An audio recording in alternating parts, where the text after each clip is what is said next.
inacreditável. O PT odeia economia de mercado, odeia quem tem sucesso no mercado. É uma coisa inacreditável. Vamos fazer um pequeno histórico aqui para lembrar os nossos ouvintes da Jovem Pan. A Petrobras quase quebrou no governo Dilma Rousseff. Em 2016, a Petrobras não tinha nem balanço que podia apresentar de tamanho desastre que foi a intervenção do governo petista na Petrobras. Quase quebrou uma das maiores petroleiras do mundo. Vamos agora aqui voltar para 22.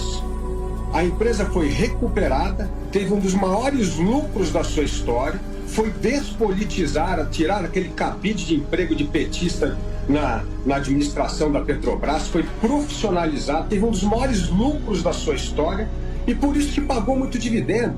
Dividendo é fruto do sucesso de uma empresa que teve um resultado extraordinário. E esse dividendo ajudou, acima de tudo, o governo a fechar as contas. Agora, o que o PT quer? Intervir no mercado de preço. Acabou de criar um imposto sobre exportação de petróleo, que é uma barbaridade. E quer voltar ao que foi o maior escândalo de corrupção da história do Brasil. Voltar a fazer refinarias que deixaram bilhões de reais de prejuízo para os cofres brasileiros, e quem pagou isso foi nós. Ou seja, é inacreditável. É querer destruir a Petrobras pela segunda vez. É seguir a forma desastrosa do governo Dilma Rousseff, que quase acabou com a Petrobras. O PT precisa se reconciliar com o mundo, com a economia de mercado. E, a meu ver, essa é uma tarefa quase impossível para um partido que tem tanto vício de origem e tanto ódio ao sucesso no mercado. Saiu no Diário Oficial a promulgação do marco temporal regulamentando o artigo 231 da Constituição, que diz que são indígenas as terras que tradicionalmente ocupam, presente do indicativo, portanto, 5 de outubro de 88. A Suprema Corte, quando confirmou a demarcação da reserva Raposa Serra do Sol, embora em região da fronteira, portanto, região delicada, ainda mais fronteira com a Venezuela, né? Confirmando, o Supremo decidiu, quando confirmou a reserva, que os índios, os indígenas, estavam lá no dia da promulgação da Constituição e não os arrozeiros com os quais os índios estavam vivendo em simbiose. Os arrozeiros foram retirados manu militari, né, à força. E o Brasil perdeu, acho que 5% da produção de arroz. E veio uma pobreza muito grande para a periferia de Rio Branco, né?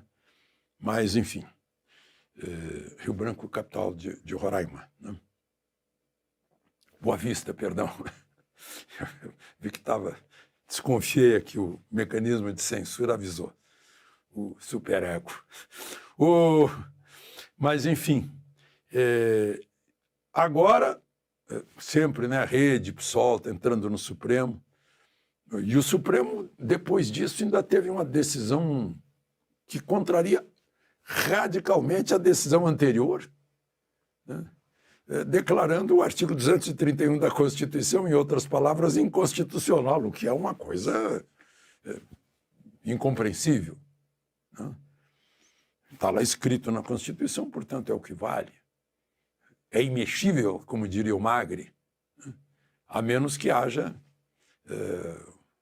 uma decisão do Poder Constituinte do Congresso Nacional ou de uma Assembleia Constituinte, né, original. Mas está lá, né, garantindo o direito de propriedade, que está no artigo 5º, e dizendo que, sim, indígenas que estivessem ocupando no dia da promulgação da Constituição demonstram isso e ficam usando a terra, que no caso é da União, né? Já outras pessoas que tiverem documentos mostrando que estavam na Terra no dia tal. Não adianta laudo antropológico dizendo que tinha isso ou aquilo e que, portanto, a Terra é indígena, mas não estavam lá no dia da promulgação da Constituição. E, aliás, essa lei foi promulgada porque foram derrubados os vetos do presidente e o presidente tinha 48 horas para se manifestar e não se manifestou. Hoje, na Rádio Guaíba, uma discussão ao vivo, a gente debateu o caso dos nem-nem, jovens brasileiros que vão dos 15 aos 29 anos, que nem estudam nem trabalham, nem fazem nada. Alguns parece que fazem, ajudam em casa, cuidam das crianças. Impressionante o número, são 10.900.000, segundo o IBGE. Não estou falando de desempregado, de gente que está procurando emprego. E 7 milhões desses são mulheres, que provavelmente ficam em casa, isso lá da análise diz isso, né? Algumas com gravidez precoce, ficam em casa para cuidar do filho, não vão estudar mais para cuidar do filho. Outras ficam cuidando dos irmãos. 7 milhões são mulheres, os restantes são homens. Né? Agora, o que se vê é gente que fica até depois dos 30 anos na saia da mãe, vivendo às custas do pai e da mãe, comendo em casa, dormindo em casa e não fazendo nada porque não querem fazer nada. Então, há um estudo mostrando que isso vai afetar o PIB brasileiro, porque é uma geração inteira de jovens, quase 11 milhões, que consomem, mas não produzem. Nem pagam impostos, nem pagam previdência social, são sustentados por alguém. É um negócio sério, é muita gente. E aí a gente discutiu a falta de... muitas vezes não encontram emprego porque faltam aptidões. Eu estou cansado de ouvir de empresários, de grandes empresários de São Paulo, dizendo que seus funcionários leem uma instrução e não entendem o que estão lendo. E aí são de baixa produtividade. A indústria da construção está procurando gente apta a ser pedreiro, auxiliar de pedreiro. É a falta de aptidão, de preparo. E tem aí os órgãos que preparam, né? Sebrae, Senai, SESI, Senac, né?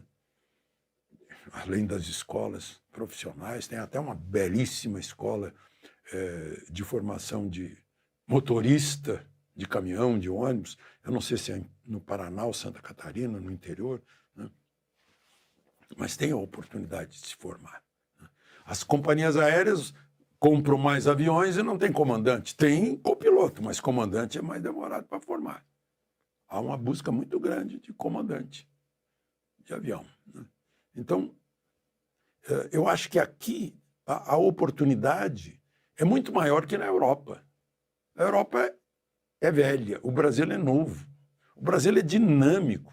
O Brasil tem uma dinâmica social maravilhosa. O sujeito é filho de carroceiro e termina como chefão de alguma coisa. Né? No caso a que eu estou me referindo, é um colega de primário que acabou gerente da rádio. Né? Enfim, e filho de carroceiro. O ensino que liberta. No primeiro ano primário éramos todos diferentes.